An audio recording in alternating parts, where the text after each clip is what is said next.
Tubuhku gemetar hebat. Jantungku serasa berhenti berdetak. Pemandangan di depanku begitu mengerikan. Aku menyaksikan sesuatu yang tak pernah kubayangkan. Namun itu hanyalah awal dari sebuah rahasia mengerikan tentang. Sebelum ceritanya dimulai, silahkan tulis di kolom komentar dari daerah mana saja teman-teman yang menonton cerita ini. Jangan lupa like dan subscribe agar channel ini bisa semakin berkembang dan bisa mempersembahkan cerita yang lebih menarik lagi. Malam berderit pelan di luar. Jarum jam di dinding kamarku menunjukkan pukul 11 malam. Aku, Rania, berdiri di depan cermin besar, merapikan jilbab instan berwarna biru dongker yang kupakai. Sederhana, praktis, dan profesional. Koper besarku sudah berdiri kaku di dekat pintu, siap berangkat. Ini adalah perjalanan dinas yang kesekian kalinya bulan ini. Sebagai manajer area, terbang keluar kota untuk rapat evaluasi kuartal adalah rutinitas yang melelahkan, namun aku menyukainya. Di belakangku, di ambang pintu, David, suamiku, bersandar. Ia tersenyum, tapi matanya menyiratkan kecemasan yang selalu sama setiap kali aku akan pergi. Sudah semua, sayang? Tidak ada yang tertinggal, suaranya lembut, menenangkan seperti biasa. Aku berbalik dan tersenyum. Sudah, Mas. Paspor, laptop, dokumen presentasi. Semua aman di tas, kataku sambil menepuk tas jinjingku. David melangkah maju. Ia meraih tanganku. Tangannya hangat, kontras dengan udara malam yang mulai dingin. Hati-hati di sana, ya. Jakarta sedang tidak menentu cuacanya. Begitu sampai, langsung kabari aku. Jangan lupa makan. Rentetan pesannya membuatku terkekeh pelan. Iya, suamiku yang paling perhatian. Aku pasti kabari. Mas juga hati-hati di rumah. David mengangguk, tapi raut cemas itu tidak kunjung hilang. Ia membantuku menarik koper menuruni tangga. Di ruang tamu yang temaram, ia sekali lagi memeriksa tas jinjingku. Powerbank? Charger? Ada, Mas. Sudah, jawabku, sedikit tidak sabar. Aku melirik jam tanganku. Taksi yang kupesan seharusnya sudah tiba. Teleponku jangan sampai tidak aktif. Ya, katanya lagi. Iya, Mas David. Aku berangkat dulu. Aku meraih tangannya dan mencium punggung tangannya. David balas mencium keningku, lama. Rasanya begitu menenangkan, menghapus jejak lelahku. Aku mencintaimu, bisiknya. Aku juga mencintaimu, balasku. Tepat saat itu, suara klakson mobil terdengar pelan dari luar. Itu pasti Pak Budi, sopir taksi langgananku. Aku segera membuka pintu. David membawakan koperku sampai ke bagasi taksi. Pak Budi, pria parubaya yang ramah, menyapaku. Malam, Bu Rania. Siap berangkat lagi kita, sapanya. Malam, Pak Budi. Iya, ini, kejar setoran, candaku. David menutup pintu bagasi. Ia menatapku sekali lagi dari jendela yang terbuka. Hati-hati, Rania. Pasti, Mas. Jaga rumah. Mobil perlahan bergerak menjauhi rumah kami yang nyaman. Aku melambai pada David yang masih berdiri di teras, sampai sosoknya hilang ditelan tikungan. Aku menghela napas panjang, mode kerja mulai mengambil alih pikiranku. Aku mengeluarkan map berisi materi presentasi, mencoba membacanya di bawah cahaya lampu jalanan yang berlarian. Kejar pesawat jam berapa, Bu? Tanya Pak Budi, memecah kesunyian. Jam 1:30 pagi, Pak. Masih cukup, asal tol tidak macet parah. Jawabku. Aman, Bu. Malam begini biasanya lancar jaya. Mobil melaju mulus di jalanan yang lengang. Gedung-gedung perkantoran berdiri seperti raksasa tidur. Aku menyandarkan kepalaku, memejamkan mata sejenak. Aku memikirkan David. Betapa beruntungnya aku. David adalah suami yang suportif. Ia tidak pernah mengeluh soal kesibukanku. Ia mengurus rumah, memastikan semua beres saat aku harus fokus pada karir. Cintanya adalah pelabuhan yang selalu bisa aku andalkan. Kami memasuki gerbang tol. Mobil melaju lebih kencang di jalan bebas hambatan. Lampu-lampu berbaris rapi seperti kunang-kunang raksasa.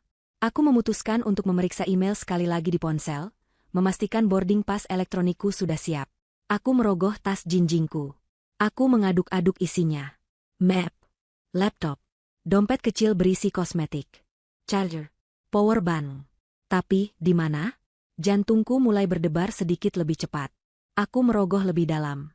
Tidak ada bentuk persegi panjang yang familiar dari ponselku. Aku beralih ke saku blazer yang kukenakan. Kosong. Saku celana? Kosong. Ya Allah, bisikku. Kenapa, Bu Rania? Pak Budi melirik dari kaca spion. Aku tidak menjawab. Aku membuka resleting tas jinjingku lebar-lebar, menyalakan lampu kabin. Aku keluarkan semua isinya satu persatu ke kursi di sebelahku. Map, laptop, buku catatan, tempat pensil, powerbank. Tidak ada ponsel. Lalu aku teringat dompetku. Dompet panjang tempatku menyimpan KTP, kartu kredit, ATM, dan semua uang tunai. Dompet itu juga tidak ada. Keringat dingin mulai membanjiri pelipisku. Aku ingat dengan jelas. Aku meletakkan ponsel dan dompet itu di atas meja rias di kamar, tepat di sebelah tumpukan dokumen yang harus kubawa. Aku ingat melihatnya saat merapikan jilbab. Ya Allah! Ketinggalan, suaraku naik 1 oktav. Pak Budi sedikit kaget. Ketinggalan apa, Bu? Dompet saya. HP saya. Ketinggalan semua di kamar. Astaga! Aku memukul keningku sendiri. Bagaimana bisa aku seceroboh ini? Padahal David sudah mengingatkan berkali-kali. Waduh, Bu, ini kita sudah di tol. Sudah setengah jalan ke bandara, kata Pak Budi, ikut panik. Saya tidak bisa pergi tanpa itu. Pak, KTP saya, kartu akses, HP kantor semua di sana. Aku panik sungguhan. Pesawat bisa dicari lagi, tapi identitas dan akses pekerjaan tidak bisa. Pak Budi, tolong. Aku memohon. Putar balik. Pak, kita harus kembali ke rumah. Sekarang juga. Pak Budi tampak ragu sejenak. Dia melihat jam di dashboard. Pukul 11:30 malam. Jauh ini, Bu, putaran baliknya. Nanti Ibu bisa ketinggalan pesawat. Tidak apa-apa, Pak. Saya akan urus pesawatnya nanti. Yang penting kita kembali. Tolong, Pak.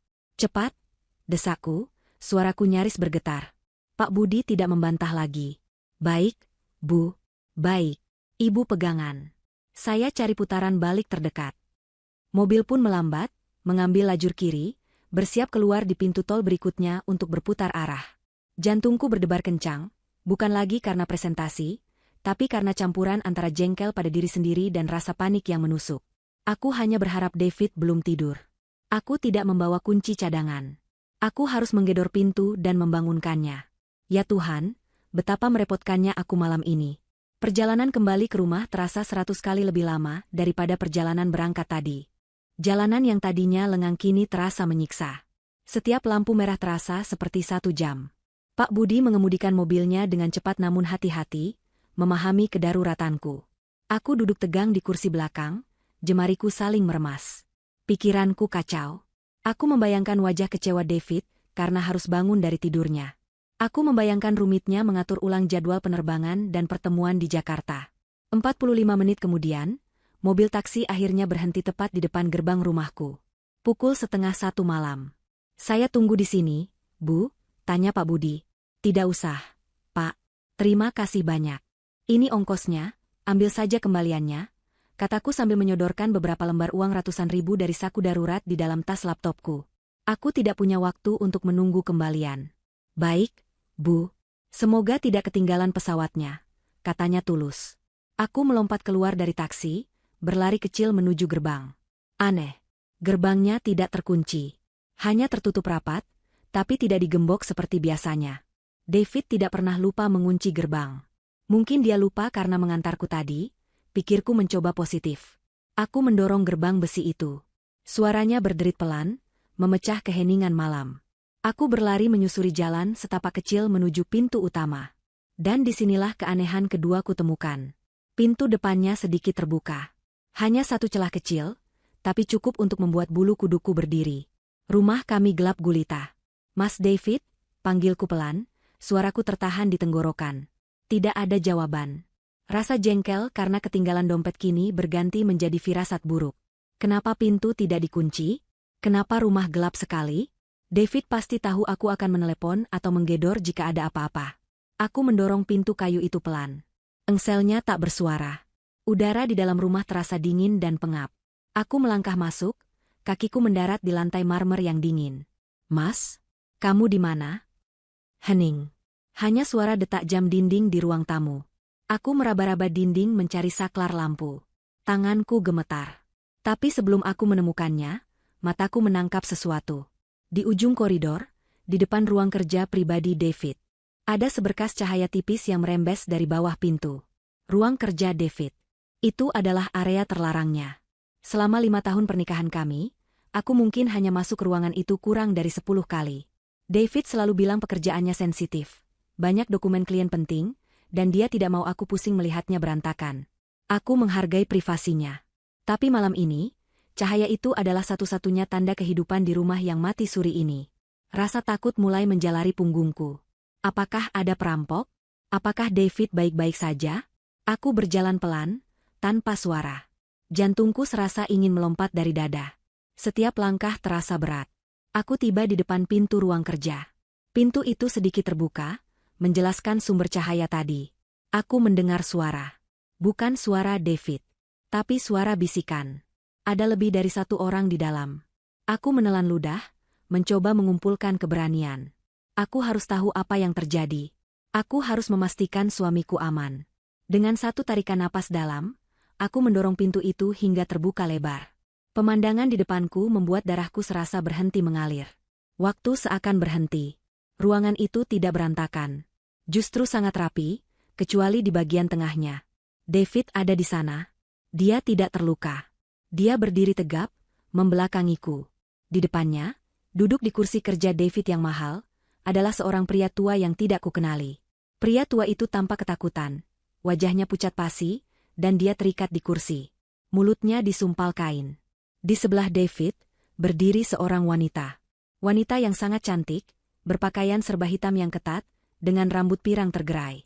Aku tidak pernah melihat wanita ini seumur hidupku. Dan di lantai, di antara mereka bertiga, tergeletak sebuah brankas kuno. Brankas warisan keluarga yang selama ini hanya jadi pajangan di sudut ruangan.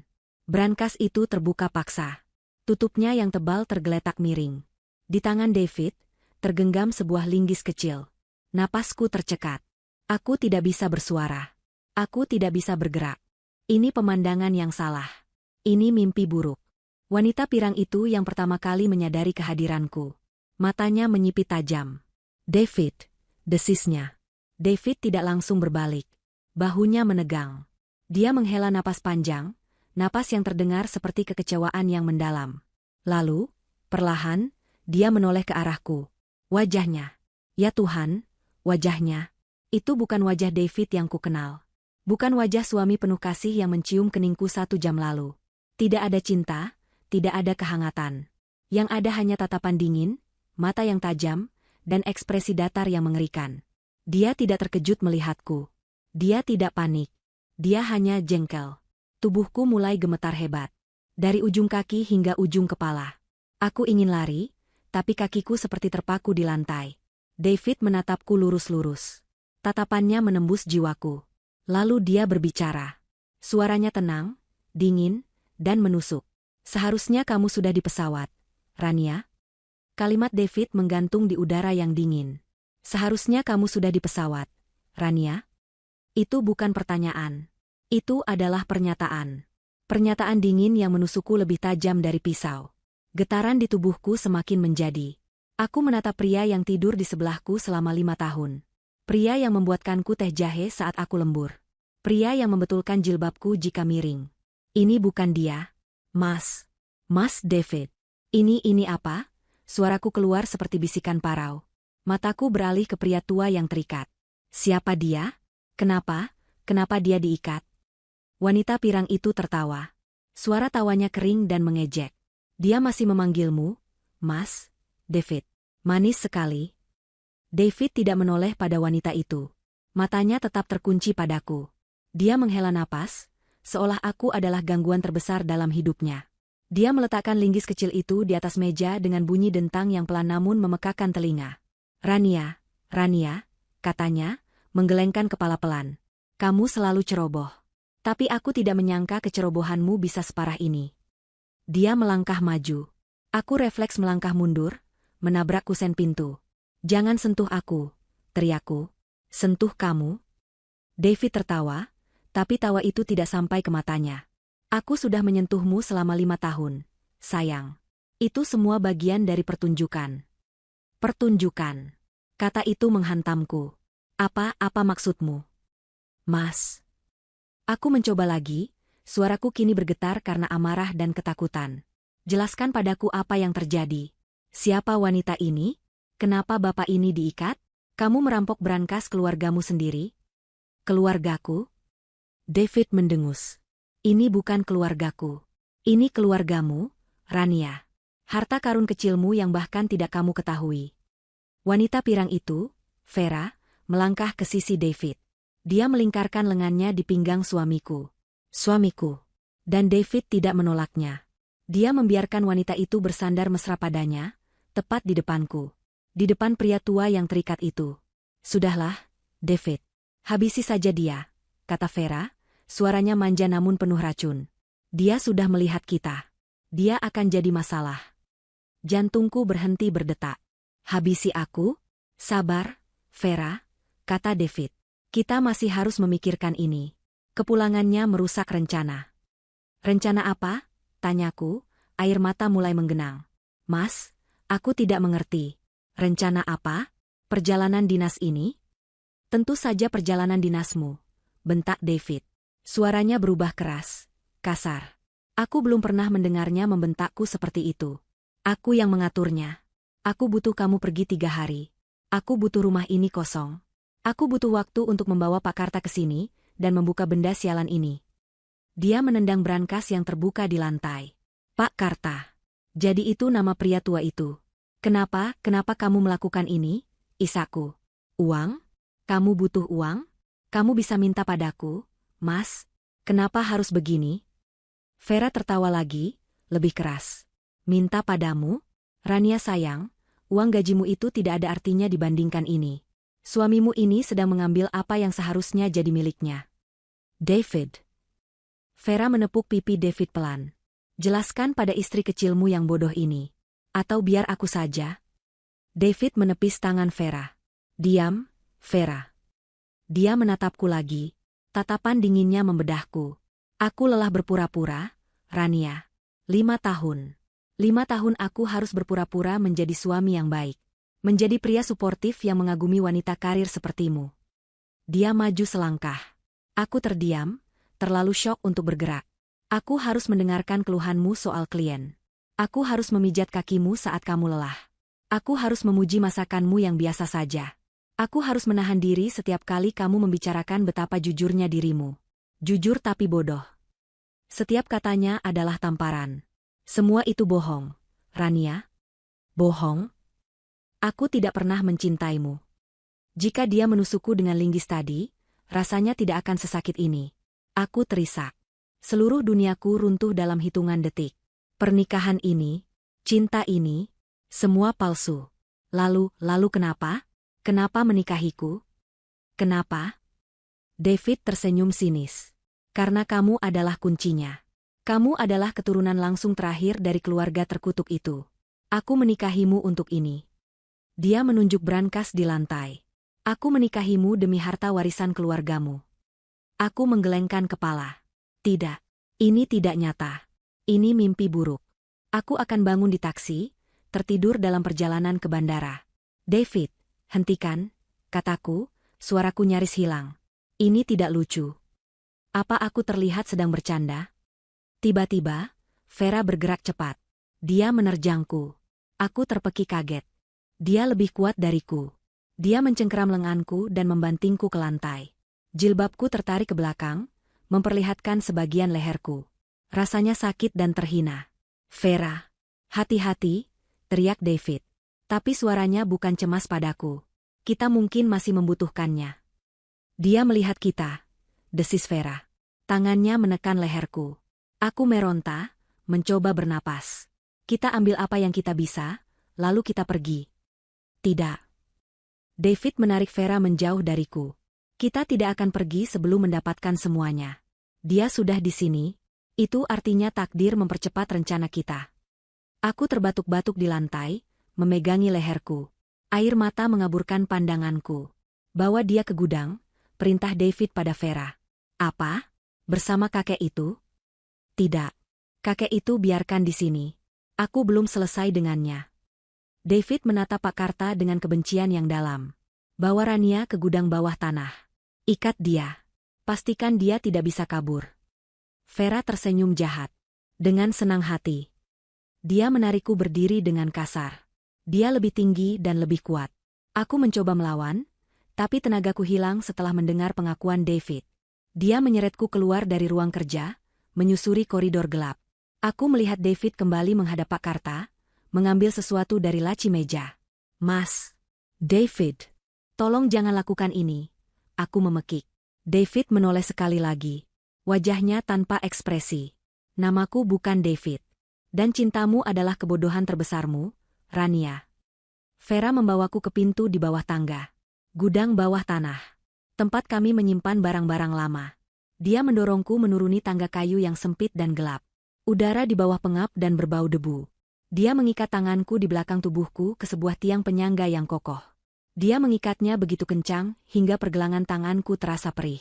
Menangislah sepuasmu di sini, kata Vera. Dia membelai pipiku dengan kasar. Setelah kami mendapatkan apa yang kami mau, mungkin David akan membiarkanmu hidup. Tapi aku ragu. Dia tertawa, lalu naik ke atas. Aku mendengar suara pintu gudang ditutup, dan bunyi klik berat saat pintu itu dikunci dari luar. Aku sendirian. Dalam kegelapan total. Tanganku terikat. Jantungku hancur berkeping-keping. Suamiku, pria yang kucintai, adalah monster. Dia tidak mencintaiku. Dia menikahiku hanya untuk harta. Dan sekarang, dia akan membunuhku. Aku menangis sejadi-jadinya dalam keheningan yang pekat dan dingin. Aku tidak tahu sudah berapa lama aku menangis dalam kegelapan.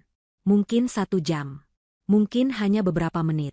Waktu terasa berhenti di gudang yang pengap ini. Isak tangisku kini berubah menjadi getaran tubuh yang tak terkendali. Dingin, takut, dan rasa sakit hati yang luar biasa bercampur aduk menjadi satu. 5 tahun hidupku adalah kebohongan. Setiap kenangan indah yang pernah kubagi bersama David, kini terasa seperti racun. Caranya menatapku saat akad nikah. Caranya membawakanku sarapan di tempat tidur. Caranya memelukku saat aku sedih. Semua itu palsu. Semua adalah akting. Akting yang sempurna. Dia tidak pernah mencintaiku. Bisikku pada kegelapan. Semua bohong. Aku mencoba menarik tanganku dari ikatan, tapi tali itu terlalu kuat. Aku hanya berhasil membuat pergelangan tanganku lecet dan perih. Sia-sia. Tiba-tiba, aku mendengar suara langkah kaki di tangga. Pintu gudang berderi terbuka. Seberkas cahaya masuk, menyilaukan mataku. Aku memicingkan mata. Sosok Vera berdiri di ambang pintu. Di belakangnya, David. Mereka tidak sendirian. Mereka menyeret seseorang. Itu Pak Karta. Pria tua tadi. Mereka melemparkan Pak Karta ke lantai, tidak jauh dari tempatku terikat. Pria tua itu mengerang kesakitan. Wajahnya penuh luka lebam, sudut bibirnya berdarah. David pasti sudah memukulinya. Kalian berdua bisa saling menemani di sini, kata David. Suaranya menggema di ruangan sempit itu. Pikirkan baik-baik kesalahan kalian. David, apa maumu? Tanya Pak Karta, suaranya lemah namun tegas. Kamu tidak akan pernah mendapatkannya. Keluarga kami menjaganya selama puluhan tahun. David tertawa. Keluarga kami mencarinya selama puluhan tahun, Karta. Dan sekarang aku sudah menemukannya. Satu-satunya halangan adalah cucu bodoh ini. Dia menunjukku. Dia tidak tahu apa-apa. Lepaskan dia, pinta Pak Karta. Oh, aku tahu dia tidak tahu apa-apa. Itu bagian terbaiknya, kata David sinis. Tapi sekarang, aku butuh dia tahu sedikit. Vera menutup pintu gudang lagi. Tapi kali ini, dia menyalakan satu bola lampu kecil yang tergantung di langit-langit. Cahayanya redup, kekuningan, tapi cukup untuk membuatku melihat kondisi ruangan yang menyedihkan ini. Dan cukup untuk melihat wajah Pak Karta yang babak belur. Bapak tidak apa-apa? Tanyaku pelan, air mataku kembali mengalir. Pak Karta mencoba tersenyum, meski terlihat menyakitkan. Saya baik-baik saja, nak. Kamu Rania, kan? Aku mengangguk. Bapak siapa? Kenapa David? Namanya bukan David, potong Pak Karta. Namanya Damar. Keturunan dari keluarga yang seharusnya sudah musnah. Damar? Aku bingung. Keluarga apa? Saya tidak mengerti. Pak Karta menggeser tubuhnya, mencoba duduk bersandar di dinding, berhadapan denganku. Maafkan saya, Nak Rania. Seharusnya saya menjagamu lebih baik. Seharusnya saya menemuimu lebih dulu. Menemui saya? Saya Karta. Saya adalah kerabat jauh dari pihak kakek buyutmu. Keluarga kita adalah penjaga. Penjaga? Penjaga apa? Aku merasa seperti masuk ke dalam cerita novel misteri yang gila. Kamu tahu brankas di ruang kerja itu? Tanya Pak Karta. Aku mengangguk. Itu hanya pajangan, kan? Warisan keluarga. Isinya kosong. Pak Karta menggeleng. Itu tidak kosong. Itu adalah lapisan pelindung pertama. Dia menarik napas dalam, tampak menahan sakit. Leluhur kita adalah orang-orang yang sangat kaya. Nak, bukan kaya seperti orang kaya baru, tapi kaya raya sejak zaman kerajaan. Mereka punya tanah, aset, properti, dan surat-surat berharga yang nilainya tak terbayangkan. Cukup untuk menghidupi 7 turunan. Aku mendengarkan, napasku tertahan. Saat zaman kolonial, lalu perang kemerdekaan, dan masa-masa sulit setelahnya, banyak orang yang mengincar harta itu.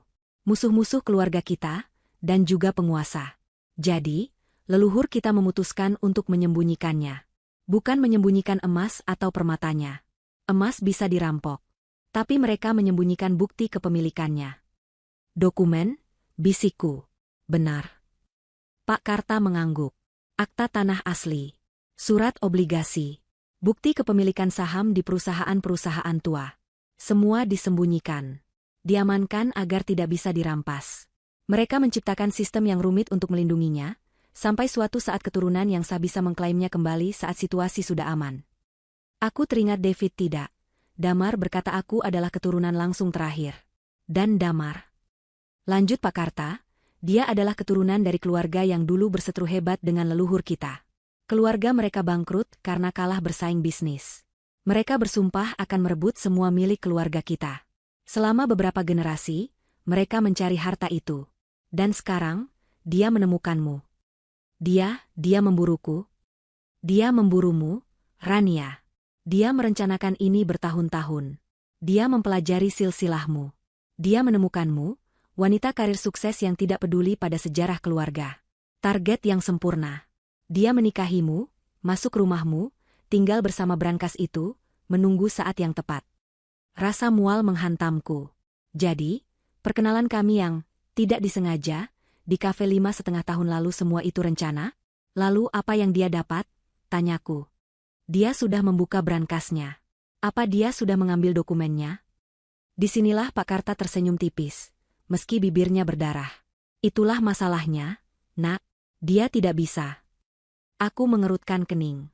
Brankas yang dia buka paksa dengan linggis itu, jelas Pak Karta, hanyalah kotak luar. Itu jebakan. Isinya hanya beberapa dokumen palsu untuk mengecoh pencuri biasa. Lalu, di mana yang asli? Di dalamnya. Ada kompartemen kedua. Kotak kayu yang lebih kecil, tersembunyi di balik dinding brankas. Damar pasti sudah menemukannya sekarang. Tapi apa? Desakku. Kotak itu tidak bisa dibuka paksa. Kotak itu disegel dengan mekanisme kuno.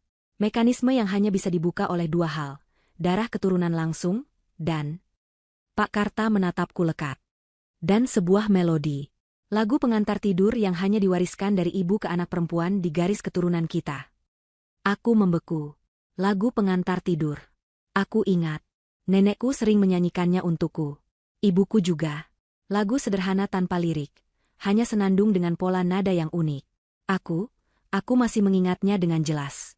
Ya Tuhan, bisikku. Damar tahu dia butuh kamu, kata Pak Karta. Dia pasti menculikku agar aku memberitahunya cara membukanya. Tapi aku tidak akan bicara. Sekarang dia tahu aku tidak berguna, tapi dia sadar kamu ada di sini. Dia akan memaksamu, Rania. Firasat buruk yang tadi kurasakan kini berubah menjadi teror yang nyata. David, atau Damar, sengaja memancingku kembali. Dia yang mengambil dompet dan HP-ku, kataku, menyadari kenyataan pahit itu. Apa? Dia yang mengambilnya dari meja rias. Suaraku meninggi. Dia tahu aku ceroboh. Dia tahu aku akan sadar di tengah jalan. Dia sengaja membuatku kembali. Dia tidak mau menungguku pulang dinas. Dia membutuhkanku malam ini. Anak itu licik sekali. Geram Pak Karta. Ketakutanku masih ada. Tapi di baliknya, tumbuh sesuatu yang lain. Sesuatu yang gelap dan dingin. Amarah. Dia tidak hanya menghancurkan hatiku. Dia tidak hanya menipuku. Dia merencanakan ini semua. Dia meremehkanku. Dia tidak akan mendapatkannya. Desisku. Pak Karta menatapku. Kamu harus kuat, nak. Dia monster. Dia akan melakukan apa saja. Aku menunduk, menatap lantai yang kotor. Saya tahu, kataku. Tapi sekarang, dia juga tahu bahwa saya adalah satu-satunya kunci. Itu artinya dia tidak bisa membunuhku. Setidaknya, belum. Aku mengangkat kepalaku.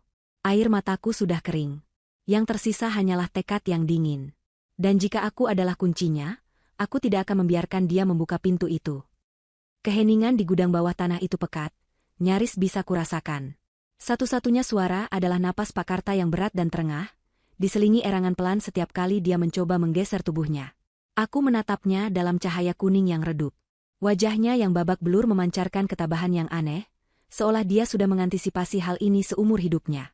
Jadi lagu itu, bisikku, suaraku serak. Aku tahu lagu itu, Pak. Nenek sering menyanyikannya. Mata Pak Karta menajam. Jangan pernah menyanyikannya untuk mereka, Nak Rania. Apapun yang terjadi, apapun yang mereka tawarkan atau ancamkan padamu, itu adalah kunci terakhir. Jika mereka mendapatkannya, mereka mendapatkan segalanya. Dan kita? Dia tidak perlu melanjutkan kalimatnya. Aku tahu apa artinya. Jika mereka mendapatkan segalanya, kami berdua akan menjadi beban yang harus disingkirkan. Nyawa kami tidak ada harganya. Ironis. Justru karena aku memegang kunci itu, aku masih bernapas. Tapi mereka akan memaksaku. Pak, kataku, getaran baru menjalari tubuhku. Getaran ini bukan lagi karena syok atau dingin. Ini adalah ketakutan murni yang teramat logis. Mereka akan mencoba, kata Pak Karta. Tapi kamu lebih kuat dari yang kamu bayangkan. Nak, leluhur kita mewariskan harta itu bukan tanpa perlindungan. Mereka juga mewariskan kekuatan pada keturunannya. Kekuatan? Aku merasa lemah. Aku merasa hancur. Seluruh hidupku, 5 tahun terakhir, dibangun di atas pondasi kebohongan. Pria yang kucintai, yang kupikir adalah belahan jiwaku, adalah seorang penipu ulung, seorang monster berdarah dingin. Setiap tawa, setiap pelukan, setiap ciuman selamat malam semuanya palsu. Bagian dari rencana besar untuk merampok warisanku. Tiba-tiba, dari lantai atas, terdengar suara dentuman keras. Seperti ada yang memukul logam. Lalu disusul suara umpatan Vera yang melengking. Sialan, benda ini tidak bisa dibuka. Aku dan Pak Karta bertatapan. Mereka pasti sedang mencoba membuka paksa kotak kayu di dalam brankas. Mereka gagal. Suara dentuman terdengar lagi, dan lagi. Penuh amarah dan frustrasi. Lalu hening. Hening yang jauh lebih menakutkan daripada suara keributan tadi. Hening itu berarti mereka berhenti mencoba. Hening itu berarti mereka menyadari satu-satunya cara adalah aku. Langkah kaki terdengar di tangga. Berat dan mantap. Pintu gudang berderi terbuka. Bukan Vera. Kali ini Damar yang berdiri di sana. Sendirian. Dia menatapku dari ambang pintu. Ekspresinya tidak terbaca. Kemeja yang tadi pagi kupilihkan untuknya kini sedikit kotor. Lengannya digulung hingga siku. Dia terlihat lelah. Tapi matanya masih sedingin es. Dia berjalan menuruni tangga. Aku refleks menggeser tubuhku, mencoba menjauh, tapi ikatan di tiang menahanku. Pak Karta menegangkan tubuhnya. Jangan sakiti dia. Damar mengabaikan Pak Karta. Dia berjongkok di depanku. Aku memalingkan wajah, tidak sanggup melihat mata itu. Mata yang dulu selalu menatapku penuh puja, kini terasa seperti menelanjangiku, mencari kelemahanku. Rania, katanya. Suaranya lembut. Aku tersentak. Itu suara David. Suara Mas Davidku. Suara yang selalu menenangkanku saat aku stres karena pekerjaan. Suara yang membisikkan kata cinta di telingaku setiap malam. Rania, lihat aku. Aku menggeleng. Pergi. Sayang, tolong. Bujuknya. Panggilan, sayang, itu terasa seperti tamparan. Aku menoleh padanya, mataku menyala karena amarah. Jangan panggil aku dengan sebutan itu. Pembohong. Damar menghela napas. Aku tahu kamu marah. Kamu berhak marah. Aku minta maaf kamu harus melihat ini semua. Dia mengulurkan tangan. Bukan untuk memukulku, tapi untuk membuka ikatan di pergelangan tanganku. Aku terkesiap saat tali yang menjerat itu terlepas. Pergelangan tanganku perih dan merah. Mas, apa? Aku bingung. Damar berdiri dan menarikku. Dengan lembut. Seolah aku adalah barang porselen yang rapuh. Dia merangkul bahuku dan membimbingku naik ke atas, meninggalkan Pak Karta yang menatap kami dengan bingung dan takut. Jangan percaya dia, Rania, teriak Pak Karta. Damar membanting pintu gudang, mengunci Pak Karta kembali dalam kegelapan. Dia tidak membawaku ke ruang kerja. Dia membawaku ke ruang tamu. Dia mendudukanku di sofa yang empuk, sofa tempat kami biasa menonton film bersama. Dia pergi ke dapur, aku mendengar suara air mengalir. Dia kembali dengan segelas air putih. Minum, katanya. Tangannya menyodorkan gelas itu padaku. Aku menatapnya curiga. Apa ini? Permainan apa lagi? Tapi tenggorokanku kering kerontang. Tanganku gemetar saat menerima gelas itu. Aku minum sedikit. Air itu terasa dingin, menjernihkan pikiranku yang kacau. Damar duduk di meja kopi di depanku. Posisinya lebih rendah dariku. Dia menatapku dengan tatapan yang aku tidak tahu. Penyesalan? Rania, mulainya pelan. Aku tahu apa yang kamu pikirkan. Kamu pasti berpikir aku monster. Aku diam. Dia memang monster. Tapi ini tidak seperti kelihatannya. Aku terpaksa. Aku hampir tertawa. Terpaksa? Terpaksa menikahiku? Terpaksa menipuku selama 5 tahun? Bukan, katanya, suaranya sedikit meninggi. Vera. Wanita itu, dia yang gila. Dia yang menyakiti Pak Karta. Dia yang mengancamku. Ini dia. Good Cup. Dia mencoba menyalahkan Vera. Dia yang menemukan jejak harta itu. Dia tahu aku keturunan keluarga yang berhak atasnya. Dia memaksaku untuk mendekatimu, Rania. Dia bilang, jika aku tidak mau bekerja sama, dia akan menghabisimu dan mengambilnya dengan caranya sendiri. Aku melakukannya untuk melindungimu. Bohong. Kebohongan yang sangat payah. Tapi dia mengatakannya dengan begitu tulus, dengan mata yang menatapku lekat. Jika aku tidak melihatnya bersama Vera di ruang kerja tadi, aku mungkin akan tidak. Aku tidak akan pernah percaya lagi. Melindungiku, balasku dingin. Dengan membuatku pergi dinas agar kamu bisa beraksi di belakangku. Itu rencananya, kata Damar cepat. Agar kamu aman. Agar kamu jauh dari sini saat aku mengambil apa yang jadi hakku. Aku akan membereskan Vera, lalu aku akan menyusulmu. Kita bisa hidup damai. Harta itu memang hak keluargaku, Rania. Leluhurmu yang mencurinya dari kami. Aku hanya mengambil kembali apa yang seharusnya jadi milikku. Dia merangkak, berlutut di depanku. Dia meraih tanganku. Tanganku yang tadi dia ikat. Tapi kamu kembali. Kamu kembali terlalu cepat. Kamu merusak semuanya. Aku kembali karena kamu mengambil dompet dan HP-ku. Desisku. Wajah Damar membeku sejenak. Bukan. Itu Vera. Dia yang mengambilnya. Dia sengaja. Dia ingin kamu kembali. Dia ingin menjadikanmu sandera. Dia pembohong yang hebat. Dia bisa memutar balik fakta dalam sedetik. Bantu aku, Rania, bisiknya. Matanya berkaca-kaca. Dia mencoba menangis. Bantu aku membuka kotak itu. Kotak terakhir. Hanya kamu yang bisa. Setelah itu, kita singkirkan Vera. Kita pergi dari sini. Berdua. Kita mulai hidup baru. Jauh dari semua ini. Di Swiss, mungkin. Atau di pulau pribadi. Kita akan sangat kaya, Rania. Kamu tidak perlu bekerja lagi seumur hidupmu. Dia mendekatkan wajahnya. Kamu, kita berdua. Seperti yang selalu kita impikan. Aku menatapnya. Menatap mata pria yang dulu sangat kupuja. Aku mencari sedikit saja kejujuran. Sedikit saja cinta yang tulus. Tidak ada. Yang ada hanya jurang keserakahan yang gelap dan dalam. 5 tahun itu. Bisikku, suaraku bergetar. Apa artinya bagimu? Apa semua itu bohong? Damar terdiam lama. Dia menunduk. Awalnya, katanya pelan. Awalnya itu adalah rencana. Aku tidak akan bohong padamu lagi. Awalnya itu tugasku. Dia mengangkat wajahnya. Tapi hidup bersamamu, Rania, melihatmu setiap hari. Merasakan kebaikanmu. Itu mengubahku. Aku bersumpah. Aku benar-benar peduli padamu. Aku tidak mau ini terjadi padamu. Sebuah kebohongan yang nyaris sempurna. Tapi aku sudah mati rasa. Tepat saat itu, suara langkah kaki yang marah terdengar di koridor. Vera muncul di ambang ruang tamu. Wajahnya merah padam. Peduli? Omong kosong apa yang kamu katakan padanya, Damar? Kamu buang-buang waktu. Damar segera berdiri. Topeng, suami yang menyesal, itu langsung lenyap. Aku sedang menanganinya, Vera. Dia butuh pendekatan yang berbeda. Pendekatan? Vera tertawa sinis. Kita tidak butuh pendekatan. Kita butuh lagu sialan itu. Beritahu kami cara membukanya. Rania, bentaknya padaku. Atau aku akan kembali ke gudang, dan kakek itu akan mati. Pelan-pelan. Aku akan mulai dari jari-jarinya. Aku gemetar. Ini adalah ancaman yang nyata. Vera tidak sabar. Dia menarikku berdiri dengan kasar. Cukup main-mainnya. Dia menyeretku. Jilbabku kembali miring, tapi aku tidak peduli. Vera, hentikan.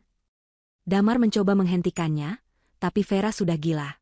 Kamu terlalu lembek, Damar. Inilah kenapa kamu butuh aku. Dia mendorongku menuju ruang kerja. Masuk. Buka kotaknya. Sekarang. Aku tersandung, jatuh ke lantai ruang kerja. Aku melihat Pak Karta. Dia sudah dipindahkan.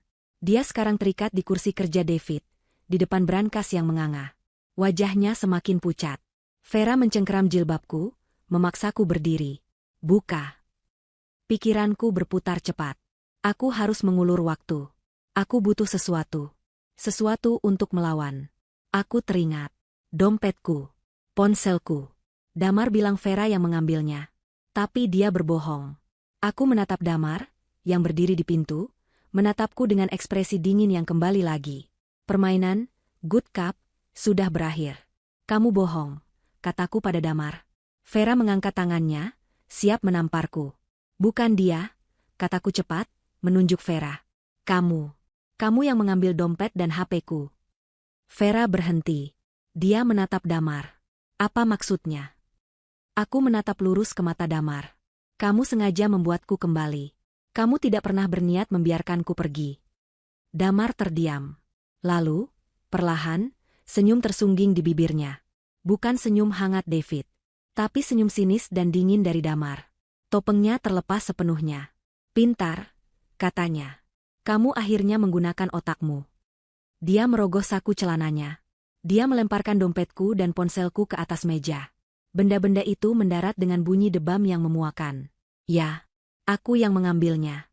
Aku tidak bisa membiarkanmu pergi dengan semua kartu akses dan identitasmu. Rencananya adalah kamu kembali. Tapi seharusnya kamu kembali besok pagi.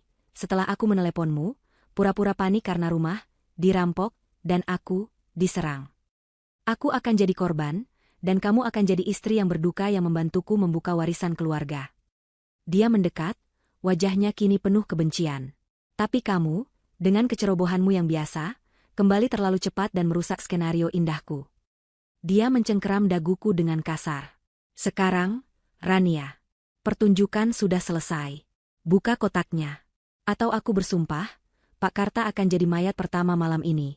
Dan sopir taksimu yang di luar itu, akan jadi yang kedua. Jantungku serasa diremas. Dia tahu Pak Budi menungguku di luar? Tidak. Pak Budi sudah pergi. Aku membayarnya. Damar pasti hanya menggertak. Buka, desisnya. Sekarang. Ruang kerja terasa sesak. Udara dipenuhi ketegangan yang nyaris meledak. Aku, Damar, dan Vera berdiri melingkari brankas yang terbuka. Pak Karta, yang terikat di kursi, menatapku dengan mata memohon. Jangan, nak, jangan lakukan itu. Di dalam brankas, di balik panel yang dibongkar paksa, terletak sebuah kotak kayu kecil. Kotak itu terlihat sangat tua, mungkin usianya ratusan tahun. Terbuat dari kayu jati gelap yang pekat, nyaris hitam. Permukaannya tidak polos. Ada ukiran rumit di atasnya. Bukan ukiran bunga atau binatang biasa. Itu adalah simbol-simbol kecil. Aku bisa melihat bentuk burung hong, kuncup teratai, bulan sabit, dan beberapa simbol lain yang tak kukenali. Indah, bukan? Kata Damar. Suaranya penuh kekaguman yang rakus. Pengerjaan tangan yang sempurna. Dan tidak ada lubang kunci. Tidak ada engsel yang terlihat. Dia menatapku. Hanya kamu yang tahu caranya, Rania. Lagu itu. Nyanyikan. Atau lebih tepatnya, mainkan. Cepat. Vera sudah tidak sabar. Dia mengambil pembuka surat dari kuningan yang runcing dari atas meja dan mengarahkannya ke leher Pak Karta. Satu nada yang salah, atau kamu mencoba menipu kami, kakek ini akan kehabisan darah di karpetmu yang mahal. Aku menelan ludah. Tanganku gemetar hebat. Aku menatap Pak Karta. Dia menggelengkan kepalanya sangat pelan. Hanya getaran kecil, tapi aku melihatnya. Dia lebih baik mati daripada membiarkan harta itu jatuh ke tangan mereka. Tapi aku tidak bisa. Aku tidak bisa membiarkan dia mati. Pikiranku berpacu. Aku harus mengulur waktu. Aku harus mencari cara. Dompet dan ponselku ada di meja, tapi terlalu jauh. Aku tidak mungkin meraihnya. Aku akan coba, kataku, suaraku bergetar. Tapi aku tidak yakin urutannya. Sudah lama sekali. Nenekku hanya menyenandungkannya. Bohong, pekik Vera. Dia tidak bohong, kata Damar, matanya masih terpaku pada kotak itu. Itu bagian dari sistem keamanannya. Diwariskan secara lisan, dari ibu ke anak perempuan. Agar tidak bisa ditulis atau direkam. Konsentrasi, Rania. Ingat pelan-pelan. Nada apa yang pertama? Aku menatap ukiran-ukiran itu. Semuanya tampak seperti tombol yang bisa ditekan. Ada 7 simbol yang menonjol. Pasti ini. Aku berpura-pura berpikir keras. Aku rasa yang ini dulu. Aku menekan ukiran kuncup teratai. Tidak terjadi apa-apa. Lalu, mungkin bulan sabit? Aku menekannya. Hening. Vera menggeram. Dia mempermainkan kita. Dia menekan ujung pembuka surat itu ke kulit Pak Karta. Setetes darah muncul. Jangan, teriakku. Baik. Aku salah. Aku baru ingat. Aku memejamkan mata. Bukan untuk berkonsentrasi pada lagu. Tapi untuk menenangkan detak jantungku yang menggila. Aku harus menyelamatkan Pak Karta. Tapi aku juga tidak boleh memberikan hartanya pada Damar. Tidak ada pilihan. Aku harus membukanya, dan berharap ada keajaiban. Berharap isi di dalamnya bukanlah yang mereka cari.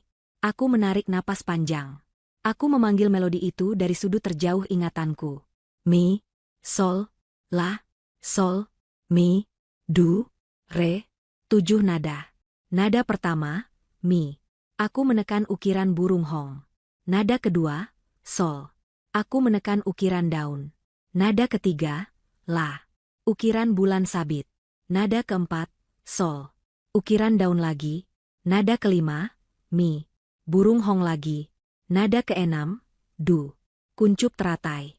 Nada ketujuh, re. Simbol aneh seperti gelombang air. Jemariku menekan simbol terakhir. Hening.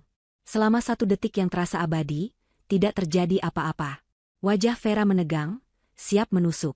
Lalu, terdengar bunyi klik. Bunyi itu sangat pelan, seperti ranting kering yang patah. Tapi di ruangan yang tegang itu, suaranya terdengar seperti ledakan. Diikuti oleh suara WWHRRR pelan, suara mekanisme kuno yang bekerja di dalam kayu. Mata Damar dan Vera membelalak. Mereka serempak mencondongkan tubuh ke depan, mendorongku minggir. Damar, dengan tangan yang sedikit gemetar karena antisipasi, meraih tutup kotak kayu itu. Dia membukanya. Mereka berdua menatap ke dalam. Aku menahan napas. Aku ikut mengintip dari balik bahu Damar. Kosong. Hampir kosong. Di dasar kotak yang dilapisi bludru merah pudar, tergeletak selembar perkamen tua. Gulungan kecil yang diikat dengan pita sutra yang warnanya sudah memutih. Ini apa? Vera menjerit. Suaranya melengking tinggi, penuh amarah dan kekecewaan. Di mana hartanya? Di mana dokumennya? Emasnya? Dia berbalik ke arahku, matanya merah. Kamu menipu kami. Kamu pasti salah membukanya. Ini pasti jebakan. Dia mengangkat pembuka surat itu, kali ini mengarahkannya padaku. Tidak. Damar membentak Vera. Tangannya lebih cepat. Dia menepis tangan Vera dengan keras, membuat pembuka surat itu terbang dan menancap di lantai kayu. Dia tidak menipu kita, kata Damar. Suaranya pelan, tapi bergetar karena intensitas yang berbeda. Bukan amarah, tapi pencerahan. Dia mengambil gulungan perkamen itu dari dalam kotak dengan sangat hati-hati. Seolah itu adalah benda paling berharga di dunia. Dia membuka ikatan pitanya yang rapuh. Dia membentangkan perkamen itu. Isinya bukan daftar harta. Bukan akta. Isinya adalah tulisan tangan kuno. Sebuah teka-teki. Vera merangsek maju. Apa itu? Omong kosong apa lagi ini? Damar membacanya dengan suara pelan, akar terkuat ada di rumah. Cari di balik bayangan perpustakaan, tempat kakek memandang ke timur. Di sanalah dinding bernapas. Teka-teki. Vera tampak putus asa. Kita melakukan semua ini hanya untuk sebuah teka-teki bodoh? Ini bukan teka-teki bodoh, Vera, kata Damar. Dia yang telah mempelajari sejarah rumah ini, rumah warisan keluargaku, selama bertahun-tahun, tiba-tiba tersenyum. Senyum kemenangan yang mengerikan. Aku tahu di mana ini. Dia berbalik, berjalan cepat keluar dari ruang kerja. Damar, mau kemana kamu? Teriak Vera, mengejarnya. Aku membeku sejenak. Kesempatan. Nak pergi. Bisik Pak Karta. Selamatkan dirimu. Aku menatap Pak Karta, lalu ke ponselku yang tergeletak di meja. Aku tidak bisa pergi tanpanya. Aku berlari ke perpustakaan kecil di seberang aula. Damar sudah ada di sana. Ruangan itu dipenuhi rak buku tinggi dari kayu gelap. Di dinding seberang rak buku, tergantung sebuah lukisan cat minyak besar. Lukisan kakek buyutku. Tempat kakek memandang ke timur. Gumam Damar. Lukisan itu menghadap ke rak buku. Bayangan perpustakaan. Ini dia. Damar tidak menyentuh buku-buku itu. Dia mengetuk-ngetuk dinding kayu di samping rak buku. Bagian panel kayu polos. Tuk, tuk, tuk. Suaranya padat. Lalu dia bergeser sedikit. Tuk, tong, tong. Suaranya berbeda. Kosong. Ada rongga di baliknya. Dinding palsu. Seru Damar. Matanya berkilat liar. Hartanya ada di balik sini. Semua dokumennya. Selama ini. Vera tertawa, tawa yang terdengar histeris. Buka. Cepat buka. Aku butuh alat. Damar meraba-raba dinding itu, mencari celah. Vera, ambil linggis besar di gudang. Yang tadi. Baik. Vera, dengan energi baru, berlari ke arah pintu gudang di bawah tangga. Damar, dalam keserakahannya, mulai memukul-mukul panel kayu itu dengan tangan kosong, mencoba mencari titik lemah. Dia tidak memedulikanku. Dia lupa aku ada di sana. Ini dia. Momenku. Vera di bawah. Damar sibuk di perpustakaan. Aku berbalik, berlari tanpa suara kembali ke ruang kerja. Pak Karta menatapku, penuh harap. Tanganku menyambar ponsel lamaku yang tergeletak di laci bawah meja kerja. Benda itu mati. Aku menekan tombol power. Tidak ada. Baterainya habis total. Sial.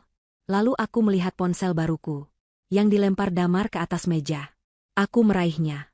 Layarnya menyala. Terkunci. Dia tidak tahu kata sandinya.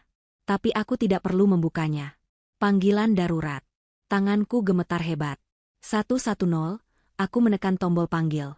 Tapi sebelum aku bisa menempelkannya ke telinga, aku mendengar suara di belakangku. Anak pintar. Aku membeku. Perlahan, aku berbalik. Vera berdiri di ambang pintu ruang kerja. Dia tidak membawa linggis. Dia memegang pistol. Pistol hitam kecil yang diarahkan lurus ke kepalaku. Aku tahu kamu akan mencoba sesuatu. Desisnya. Damar mungkin bodoh karena mempercayaimu. Tapi aku tidak. Sekarang, letakkan ponsel itu. Pelan-pelan. Laras pistol yang dingin dan hitam itu menatapku lurus. Ujungnya, lubang hitam kecil itu, terasa seperti jurang yang siap menelanku. Aku membeku. Ponsel di tanganku terasa seberat batu. Jari-jariku masih berada di atas tombol panggil darurat. Aku bilang, letakkan, desis Vera. Matanya menyipit, jarinya menegang di pelatuk. Pelan-pelan. Taruh di lantai, lalu tendang ke arahku. Suaraku hilang. Aku hanya bisa mengangguk, terlalu takut untuk bernapas. Getaran di tubuhku kembali dengan hebat. Aku berjongkok perlahan, meletakkan ponsel mahal itu di lantai marmer yang dingin. Aku menatapnya sejenak. Satu-satunya harapanku. Lalu, dengan ujung sepatuku, aku mendorongnya pelan melintasi lantai. Benda itu meluncur mulus dan berhenti di dekat kaki Vera. Vera tidak memungutnya. Dia menendangnya balik dengan keras. Ponsel itu menabrak dinding di belakangku dengan suara retakan yang memuakan. Layarnya hancur. Harapanku hancur bersamanya. Anak bodoh yang pemberani, kata Vera. Kamu benar-benar mengira bisa melawanku? Vera, apa yang kamu lakukan? Bawa linggisnya. Suara Damar terdengar dari perpustakaan. Dia tidak tahu apa yang terjadi. Dia terlalu sibuk dengan dinding palsunya. Vera tersenyum padaku, senyum yang membuat darahku membeku. Satu suara saja, Rania, bisiknya. Satu kata saja pada Damar tentang ini, dan peluru ini akan menembus lututmu. Mengerti? Aku mengangguk cepat, air mata mengalir di pipiku. Bagus. Vera berbalik, seolah tidak terjadi apa-apa. Aku tidak menemukannya, Damar. Laci peralatannya terkunci. Teriaknya ke arah perpustakaan. Itu bohong. Vera jelas-jelas sengaja mendatangiku. Sialan. Damar mengumpat. Kalau begitu kita lakukan cara kuno. Aku mendengar suara gedebuk keras. Aku, didorong oleh ketakutan pada pistol Vera, berjalan pelan ke ambang pintu ruang kerja. Vera mengikutiku, pistolnya kini disembunyikan di balik punggungnya, tapi aku tahu benda itu ada di sana. Damar, dalam kegilaan serakahnya, telah mengambil patung perunggu kecil yang berat dari atas meja di perpustakaan. Dia menggunakannya untuk menghantam panel kayu itu. Brak, kayu itu retak. Brak, serpihan kayu berterbangan. Brak, panel itu pecah, memperlihatkan lubang gelap di baliknya. Damar membuang patung itu. Tangannya berdarah karena memegang patung yang pecah, tapi dia tidak peduli. Dia merobek sisa-sisa panel kayu dengan tangan kosong. Vera, senter, perintahnya. Vera, yang masih waspada padaku, mengambil senter besar dari laci meja kerja Damar. Dia menyorotkannya ke dalam lubang. Ruangan di baliknya sempit, berdebu, penuh sarang laba-laba. Dan di sanalah harta itu. Bukan tumpukan koin emas seperti di film-film. Bukan peti kayu yang berkilauan. Tapi sesuatu yang jauh lebih berharga, dan jauh lebih modern untuk masanya. 3 koper logam besar. Koper-koper itu terlihat kokoh, seperti brankas portabel, dengan segel kuningan yang sudah menghijau karena waktu. Napas Damar tertahan. Itu dia, bisiknya. Napasnya terdengar berat. Selama ini, tepat di bawah hidung keluargamu yang bodoh. Vera pun tampak terpesona. Pistol di tangannya sejenak terlupakan. Berapa nilainya? Nilainya? Damar tertawa, tawa yang serak dan gila. Kertas-kertas di dalamnya, Vera akta tanah, obligasi, nilainya bukan lagi soal uang. Ini soal kekuasaan. Ini bernilai triliunan. Cukup untuk membeli separuh negara ini. Dia menjulurkan tangannya ke dalam lubang gelap itu, mengelus permukaan salah satu koper. Milikku, bisiknya. Dia berbalik menatapku. Aku masih berdiri di ambang pintu, gemetar. Pak Karta, masih terikat di kursi di dalam ruang kerja, menatap lurus ke depan dengan ekspresi kalah. Dia tahu kami telah gagal. Bawa dia ke sini. Perintah Damar pada Vera, menunjukku. Bawa kakek itu juga. Aku ingin mereka berdua melihat. Aku ingin Rania melihat dengan mata kepalanya sendiri, saat aku mengambil semua yang seharusnya jadi miliknya. Vera menyeringai. Dia menarikku dengan kasar masuk ke perpustakaan. Dia kembali ke ruang kerja, membuka ikatan kursi Pak Karta dari tiang, lalu mendorong kursi beroda itu dengan keras hingga masuk ke perpustakaan. Pak Karta nyaris terjatuh. Duduk, bentak Vera padaku, menunjuk sudut ruangan. Aku meringkuk di lantai, di sebelah kursi Pak Karta. Lihat baik-baik, Rania, kata Damar. Lihat apa yang telah kakek buyutmu curi dari keluargaku. Dia dan Vera mulai bekerja. Lubangnya tidak cukup besar untuk mereka masuki. Mereka harus menarik koper-koper itu keluar. Berat sekali, geram Vera, berusaha menarik koper pertama. Tentu saja berat. Ini diisi dengan dokumen. Kertas itu berat, balas Damar. Mereka berdua menarik. Koper pertama bergeser dengan suara seretan yang memekakan di lantai kayu. Koper itu akhirnya keluar dari dinding palsu, tergeletak di tengah perpustakaan. Debunya beterbangan. Mata Damar dan Vera berkilat-kilat. Mereka tidak lagi memedulikan kami. Seluruh dunia mereka kini terfokus pada 3 koper logam itu. Damar meraih koper kedua. Satu lagi. Vera, bukannya membantu, malah berdiri dan menatap koper pertama yang sudah keluar. Dia menyentuh segel kuningan itu. Bagaimana kita membukanya? Nanti kita pikirkan, kata Damar tidak sabar. Keluarkan dulu semuanya. Tidak, kata Vera. Suaranya berubah. Aku mau lihat sekarang. Aku mau tahu apa bagianku. Damar berhenti menarik koper kedua. Dia berdiri tegak, perlahan. Bagianmu? Ya, bagianku. Kita sepakat, Damar. 50-50. Damar tertawa. 50-50? Kamu pikir kamu siapa? Kamu hanya membantuku. Kamu beruntung aku memberimu 10%. Wajah Vera mengeras. 10%? Setelah aku yang menemukanmu? Setelah aku yang menyusun rencana awal untuk mendekati wanita bodoh ini? Setelah aku yang membantumu menculik kakek ini? Kamu hanya pion, Vera, teriak Damar, keserakahannya kini telah menguasai dirinya sepenuhnya. Pion yang berguna, kuakui. Tapi sekarang, Raja sudah mendapatkan hartanya. Dan pion tidak lagi dibutuhkan. Hening. Aku dan Pak Karta saling pandang. Mereka akan saling bunuh. Vera menatap Damar. Lalu dia tertawa pelan. Raja, katamu. Pergerakannya sangat cepat. Dia melompat ke arah koper pertama yang ada di lantai. Dia tidak mencoba membukanya. Dia mencoba menariknya ke arah pintu. Kalau begitu, aku ambil bagianku sekarang. Jangan harap. Damar menerjangnya. Mereka bergulat. Bukan lagi pertarungan kata-kata. Ini pertarungan fisik yang brutal. Damar mencengkeram rambut Vera. Vera menendang lutut Damar. Mereka berdua jatuh ke lantai, berguling, saling memukul, saling mengumpat. Mereka lupa segalanya. Lupa padaku. Lupa pada Pak Karta.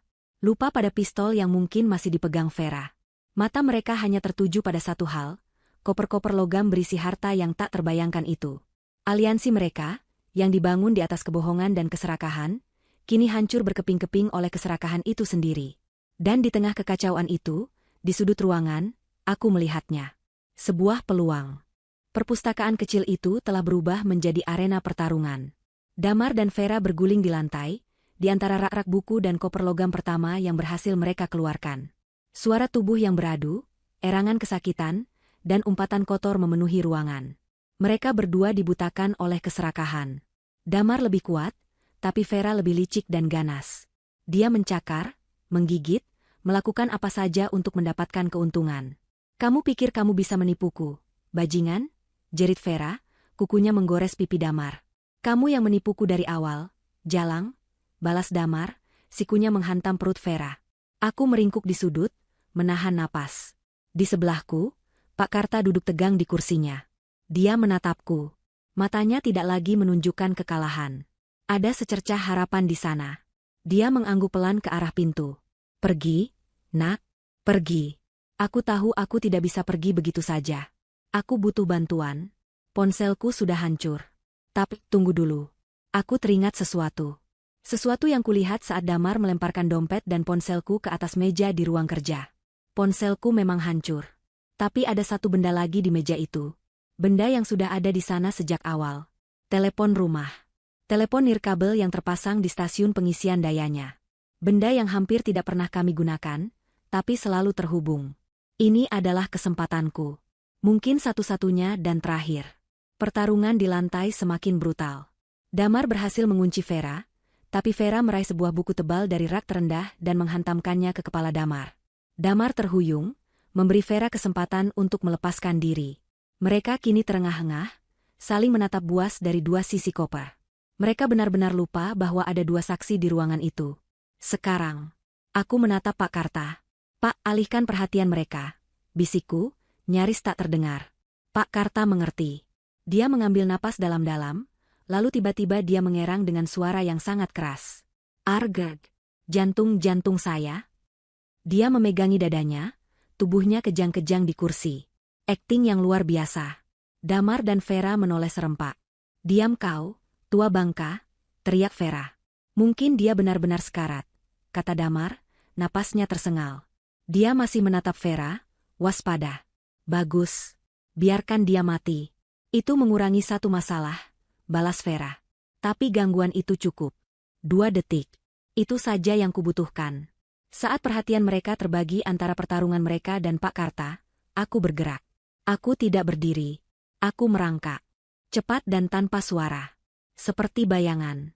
Menyusuri dinding, keluar dari perpustakaan, melintasi koridor pendek, dan masuk kembali ke ruang kerja. Jantungku berdebar begitu kencang hingga rasanya sakit. Aku sampai di meja kerja. Aku berdiri. Tanganku yang gemetar meraih gagang telepon rumah. Aku mengangkatnya ke telingaku. Terdengar nada sambung. Ya Tuhan. Masih berfungsi. Aku menekan 3 angka. 110. Aku menempelkan gagang telepon itu ke telingaku, menekan sisi lainnya dengan telapak tanganku, berharap suaraku tidak akan terdengar sampai ke perpustakaan. Operator darurat, suara tenang seorang pria menjawab. Tolong. Bisikku, suaraku bergetar hebat. Tolong, ada perampokan di rumah saya. Alamatnya, Bu, bicaralah lebih jelas. Jalan Cendana nomor 12, bisikku lebih cepat. Mereka 2 orang. Suami saya, dia bukan suami saya, dia menyandra saya. Namanya Damar. Dan seorang wanita, Vera. Mereka bersenjata. Tolong cepat. Bersenjata apa, Bu? Pistol. Wanita itu bawa pistol. Mereka sedang bertengkar. Tolong. Pak Karta, dia orang tua, dia disakiti.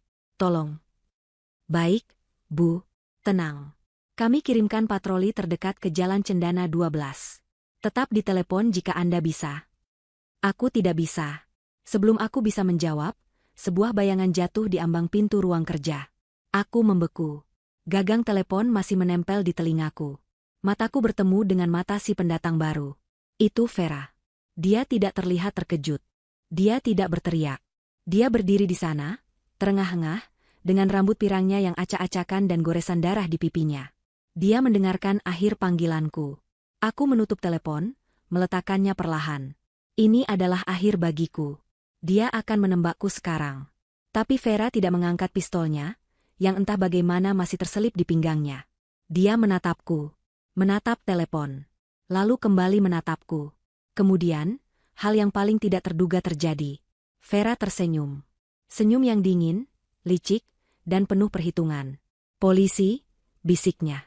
Aku mengangguk, terlalu takut untuk berbicara. Bagus, kata Vera, suaranya nyaris tak terdengar. Bagus sekali, Rania. Aku tidak mengerti. Damar si bodoh itu, lanjut Vera, dia pikir dia bisa mengambil semuanya. Dia pikir dia raja. Tapi raja akan segera ditangkap. Dia menatap ke arah perpustakaan, di mana aku bisa mendengar Damar mulai menggeretakkan koper kedua. Dia terlalu serakah. Dia terlalu emosional. Dia tidak pernah punya rencana keluar. Kamu. Aku terkeceplosan. Kamu membiarkanku? Vera menempelkan jarinya ke bibirnya yang berdarah. SSSH. Dia melangkah mundur dari pintu, kembali ke koridor, tapi tidak ke perpustakaan. Dia bergerak ke arah pintu depan. Tunggu, teriak Damar dari dalam. Vera, jangan lari kau. Aku tidak lari, sayang. Balas Vera dengan suara keras yang dibuat-buat, sambil terus berjalan mundur ke pintu depan. Aku hanya mau memastikan pintu depan terkunci, agar tidak ada yang mengganggu kita.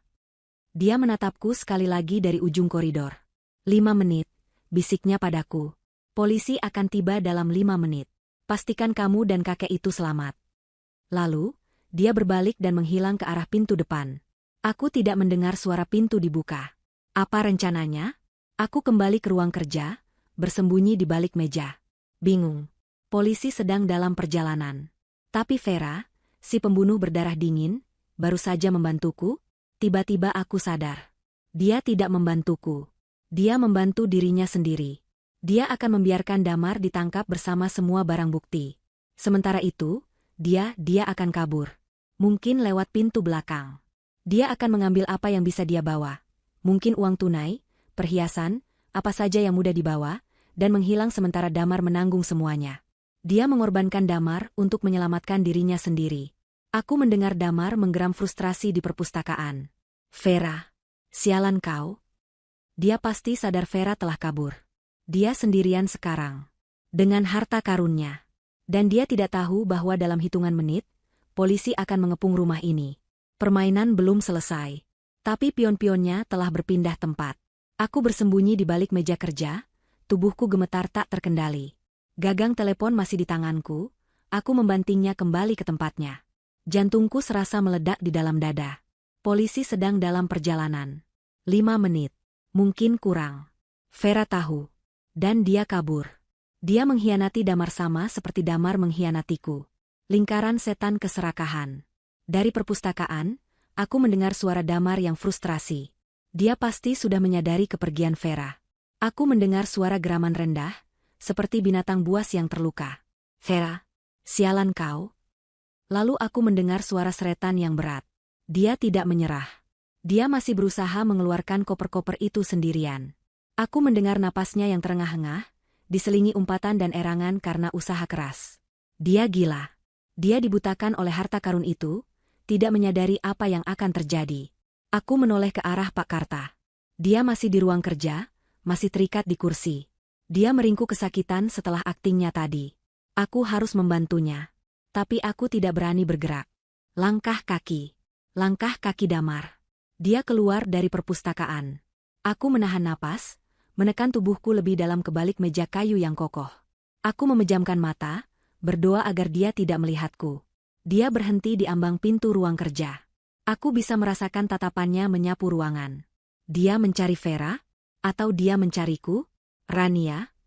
Suaranya tenang. Terlalu tenang. Itu membuatku lebih takut daripada jika dia berteriak. Aku tahu kamu di situ, Rania. Aku dengar kamu tadi. Dia melangkah masuk ke ruang kerja. Pelan. Aku bisa melihat sepatunya dari celah di bawah meja. Kamu menelepon polisi, bukan? Tanyanya, suaranya masih datar. Aku tidak menjawab. Tubuhku kaku. Kamu merusak semuanya. Dia berjalan mengitari meja. Aku tidak bisa lari kemana-mana. Aku terpojok. Dia muncul di hadapanku. Wajahnya, aku tidak akan pernah melupakan wajah itu. Bukan lagi wajah Damar yang dingin atau wajah David yang penuh kasih. Ini adalah topeng kegilaan murni. Matanya merah, rambutnya acak-acakan, goresan di pipinya dari pertarungan dengan Vera masih mengeluarkan darah segar. Dia tampak seperti iblis. Kamu, desisnya. Kamu yang menghancurkan hidupku. Aku, suaraku keluar seperti cicitan. Kamu yang menghancurkan hidupku. Diam, bentaknya. Dia mencengkeram lenganku, menarikku berdiri dengan satu sentakan kasar. Jilbabku tertarik, tapi aku tidak peduli. 5 tahun, teriaknya di depan wajahku. 5 tahun aku bersabar.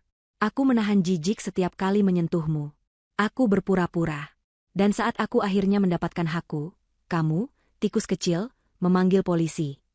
Dia menyeretku keluar dari balik meja. Dia mendorongku dengan keras. Aku jatuh tersungkur di lantai, dekat kaki Pak Karta. Dan kamu, kakek bodoh. Damar menendang kursi Pak Karta, membuat pria tua itu mengerang. Kamu lebih baik mati daripada memberitahuku. Lihat sekarang. Lihat apa yang terjadi. Damar berjalan mondar-mandir di ruangan itu seperti singa dalam kandang. Dia melihat ke arah perpustakaan, ke harta karunnya. Lalu dia melihat ke jendela, ke kegelapan malam. Mereka akan datang, gumamnya pada dirinya sendiri. Mereka akan mengambilnya. Mereka akan mengambil milikku. Dia berhenti. Dia menatapku. Matanya yang gila menemukan fokus baru. Tidak, katanya pelan. Jika aku tidak bisa memilikinya, tidak ada seorang pun yang boleh. Dia berbalik, berjalan cepat kembali ke perpustakaan. Aku pikir dia akan mencoba melarikan diri lewat lubang di dinding. Tapi dia tidak. Dia kembali beberapa detik kemudian. Di tangannya, tergenggam patung perunggu berat yang tadi dia gunakan untuk menjebol dinding. Patung kakek buyutku. Ujungnya masih berlumuran darahnya sendiri. Kamu yang mulai ini, Rania, katanya, berjalan pelan ke arahku. Maka kamu yang akan mengakhirinya. Damar, jangan. Pak Karta berteriak. Dia tidak salah. Ini semua salahmu. Keserakahanmu. Diam. Damar mengayunkan patung itu ke arah Pak Karta. Aku menjerit. Tapi dia tidak memukul Pak Karta. Dia berhenti 1 inci dari kepala pria tua itu. Dia, kata Damar, kini menunjukku dengan patung itu. Dia kuncinya. Dia juga akhir ceritanya. Dia mengangkat patung itu tinggi-tinggi. Aku memejamkan mata. Aku tidak bisa lari. Kakiku lumpuh. Ini akhir hidupku. Aku akan mati di rumahku sendiri, di tangan pria yang pernah kucintai, karena harta yang tidak pernah kuinginkan. Ya Allah, tolong aku. Wiu, wiu, wiu. Suara itu, samar-samar pada awalnya, seperti nyamuk yang berdengung. Tapi dengan cepat suara itu tumbuh. Semakin keras. Semakin dekat. Membelah keheningan malam. Suara sirene polisi. Damar membeku. Patung perunggu itu masih terangkat di atas kepalanya. Matanya membelalak, tidak percaya. Secepat ini? Wiu, wiu. Sirene itu sekarang sangat keras. Mereka tidak lagi di jalan raya. Mereka sudah ada di kompleks perumahanku. Mungkin sudah ada di depan gerbang. Tidak, bisik Damar. Tidak belum. Dia menatapku, lalu ke patung di tangannya, lalu ke koper-koper di perpustakaan. Kepanikan murni melanda wajahnya. Dia harus memilih, membunuhku, atau menyelamatkan hartanya. Dia menjatuhkan tangannya. Dia tidak lagi peduli padaku. Dia berbalik dan berlari ke perpustakaan. Aku harus membawanya. Aku harus membawanya. Dia mencoba mengangkat satu koper logam. Benda itu terlalu berat. Dia tidak bisa mengangkatnya sendirian. Dia mencoba menyeretnya. Benda itu hanya bergeser beberapa inci. Gedebuk. Suara pintu depan rumahku didobrak. Keras sekali, seperti ledakan kecil. Polisi. Jangan bergerak. Kami ada di dalam. Suara langkah kaki yang berat dan tergesa-gesa berlari di koridor. Lebih dari satu orang. Banyak. Damar meraung putus asa. Dia meninggalkan koper itu, berlari ke lubang di dinding. Ke ruang rahasia itu. Dia pikir dia bisa bersembunyi di sana. Di sana. Di perpustakaan. Aku berteriak sekuat tenaga. Beberapa detik kemudian, 3 petugas polisi berseragam lengkap menyerbu masuk ke ruang kerja. Mereka melihatku dan Pak Karta. Ibu aman? Dia di sana. Aku menunjuk ke perpustakaan. Dia di dalam dinding. Para petugas itu, dengan senjata teracung, langsung bergerak. Keluar. Keluar dengan tangan di atas kepala. Kami mendengar suara perlawanan dari dalam. Suara benturan. Tangkap dia. Para petugas menyerbu masuk ke lubang sempit itu. Terjadi pergulatan singkat. Lalu mereka menyeretnya keluar. Dama. Dia tidak lagi seperti manusia. Dia seperti binatang liar. Dia meronta, menjerit, menangis. Lepaskan. Itu milikku. Milikku semua. Mereka membantingnya ke lantai, tepat di sebelah koper logam pertama. Wajahnya tertekan di lantai kayu yang kotor, hanya beberapa inci dari harta yang telah ia kejar seumur hidupnya. Mereka memborgol tangannya di belakang punggungnya dengan kasar. Karmanya telah tiba. Dia tidak mati. Dia tidak terluka parah. Tapi dia tertangkap. Dia tertangkap basah, di dalam ruang rahasia yang berisi harta rampasannya. Dia mendapatkan semua yang dia inginkan, tepat di depan matanya, namun dia tidak akan pernah bisa menyentuhnya lagi.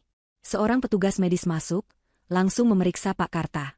Petugas lain menghampiriku, membantuku berdiri. Kakiku lemah sekali, aku nyaris jatuh. Anda Rania? Tanya seorang petugas. Anda yang menelepon? Aku hanya bisa mengangguk. Anda sangat berani, Bu. Dia menuntunku keluar dari ruang kerja. Saat aku melewati perpustakaan, aku melihat Damar. Dia sudah berhenti berteriak. Dia hanya terbaring di lantai, di borgol. Matanya menatap kosong ke koper logam itu. Tatapan pria yang telah kehilangan segalanya, terutama jiwanya sendiri. Seorang petugas lain berteriak dari pintu depan. Kapten.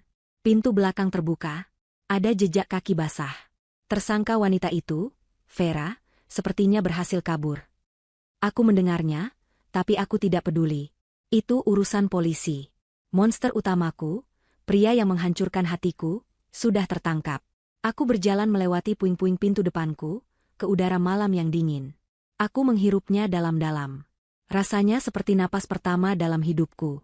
Malam itu terasa seperti mimpi buruk yang panjangnya 100 tahun. Rumahku, yang dulu adalah tempatku berlindung, kini dipenuhi oleh orang asing. Polisi, tim forensik, dan petugas medis. Lampu biru dan merah berputar-putar tanpa henti, mewarnai dinding rumahku dengan suasana yang menakutkan. Aku duduk di tangga ambulans, dibungkus selimut tebal yang gatal. Seorang petugas medis membersihkan luka lecet di pergelangan tanganku, bekas ikatan tali. Pak Karta berada di tandu di sebelahku, dia terlihat jauh lebih tenang. Dia menolak dibawa ke rumah sakit, tapi mereka bersikeras untuk memeriksanya. Dia menatapku dan tersenyum lemah. Kita berhasil, Nak Rania. Aku mencoba tersenyum balik, tapi yang keluar hanyalah isakan pelan. Aku melihat tim forensik membawa koper-koper logam itu keluar dari rumahku. Benda-benda itu kini disegel dalam kantong barang bukti.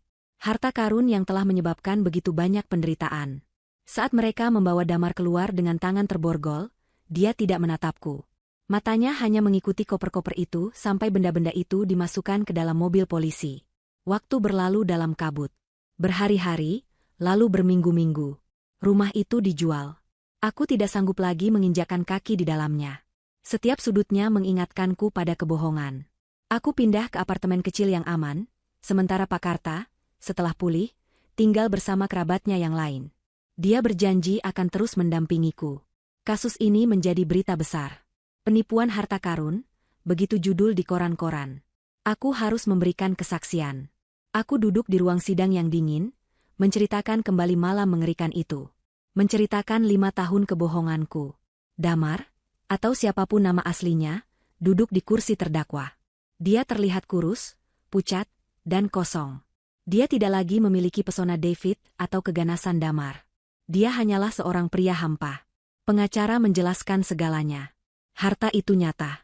Dokumen-dokumen di dalam koper itu bernilai triliunan. Bukti kepemilikan tanah yang luas, saham perusahaan-perusahaan tua, dan obligasi negara yang terlupakan. Pak Karta memberikan kesaksian ahli tentang sejarahnya. Damar divonis bersalah atas semua tuduhan. Penipuan identitas, penculikan, percobaan perampokan, penganiayaan, dan banyak lagi. Hakim menjatuhkan hukuman penjara seumur hidup, tanpa kemungkinan pembebasan bersyarat. Dia mendapatkan karmanya. Dia akan menghabiskan sisa hidupnya di dalam sel, memimpikan harta yang tidak akan pernah bisa dia sentuh. Bagaimana dengan Vera? Selama beberapa minggu, dia menghilang. Dia masuk dalam daftar pencarian orang internasional. Tapi keserakahan selalu meninggalkan jejak. Suatu hari, aku sedang minum teh di apartemen baruku ketika aku melihat berita di televisi. Seorang wanita, yang diidentifikasi sebagai Vera, ditangkap di Makau. Dia ditangkap bukan karena pembunuhan atau penculikan. Dia ditangkap karena mencoba menjual jam tangan mewah edisi terbatas. Jam tangan milik Damar, yang pasti dia curi dari rumahku malam itu sebelum kabur. Dia begitu putus asa ingin menguangkan sesuatu, apa saja, sehingga dia melakukan kesalahan bodoh. Dia akan diekstradisi kembali untuk menghadapi pengadilannya sendiri. Karmanya pun tiba. Dan harta itu, setelah proses hukum yang panjang, pengadilan memutuskan bahwa harta itu sah milikku. Aku, Rania, keturunan terakhir yang memegang kuncinya. Aku tiba-tiba menjadi salah satu wanita terkaya di negeri ini. Tapi aku tidak merasakan apa-apa. Uang itu terasa kotor. Berlumuran darah, keringat, dan kebohongan. Beberapa bulan kemudian, aku telah membuat keputusan. Aku tidak menyentuh sepeser pun uang itu untuk diriku sendiri. Aku menggunakan semuanya untuk mendirikan sebuah yayasan. Yayasan atas nama leluhurku. Yayasan yang didedikasikan untuk beasiswa pendidikan bagi anak-anak yang tidak mampu, dan untuk melestarikan sejarah dan cagar budaya. Pak Karta, dengan senang hati, setuju untuk menjadi ketua dewan pengawasnya. Harta yang dimulai dari keserakahan itu kini berubah menjadi berkah bagi ribuan orang. Sebelum aku pergi, aku melakukan satu hal lagi. Aku mencari Pak Budi, sopir taksi yang malam itu mengantarku. Aku menemukannya di pangkalan taksi biasa. Dia terkejut melihatku. Aku menceritakan semuanya, dan mengucapkan terima kasih yang tak terhingga. Malam itu, putar baliknya yang cepat telah menyelamatkan nyawaku. Aku memberinya cek. Cek dari uangku sendiri, gajiku yang jujur. Cukup untuk membeli mobil baru dan menyekolahkan anak-anaknya. Dia menangis saat menerimanya. 1 tahun setelah malam itu, aku berdiri di bandara lagi. Pemandangannya sama. Ramai, sibuk, penuh pengumuman. Koper kecil berdiri di sisiku. Di dalam tasku, ada dompet dan ponselku. Aku sudah memeriksanya 3 kali. Bukan karena takut tertinggal, tapi karena kebiasaan lama yang lucu. Aku merapikan jilbabku di pantulan kaca. Wanita di cermin itu terlihat berbeda. Masih Rania. Tapi matanya tidak lagi naif. Ada kekuatan di sana. Ada kedamaian. Aku tidak sedang dalam perjalanan dinas. Aku mengundurkan diri dari pekerjaanku sebulan yang lalu. Aku akan pergi berlibur. Liburan sungguhan yang pertama kali. Ponselku berdering. Itu Pak Karta. Sudah di bandara, nak? Suaranya ceria. Sudah, Pak. Siap berangkat. Hati-hati, ya. Nikmati waktumu. Kamu pantas mendapatkannya. Yayasan aman di tangan Bapak. Saya percaya, Pak. Terima kasih untuk semuanya. Aku menutup telepon. Aku melihat ke papan keberangkatan. Tujuanku, Mekah. Aku akan mengambil penerbangan untuk umrah. Untuk bersyukur. Untuk membersihkan sisa-sisa luka di hatiku. Penerbanganku yang tertunda 1 tahun lalu. Seharusnya itu membawaku ke Jakarta untuk sebuah pertemuan bisnis yang didasari kebohongan. Tapi penundaan itu, malah mengerikan itu, justru membawaku ke sini. Kebebasan. Seorang pramugari mengumumkan panggilan terakhir untuk penerbanganku. Aku tersenyum. Senyum yang tulus. Aku menarik gagang koperku. Dan dengan langkah yang mantap, aku berjalan menuju gerbang keberangkatan, memulai hidup baruku.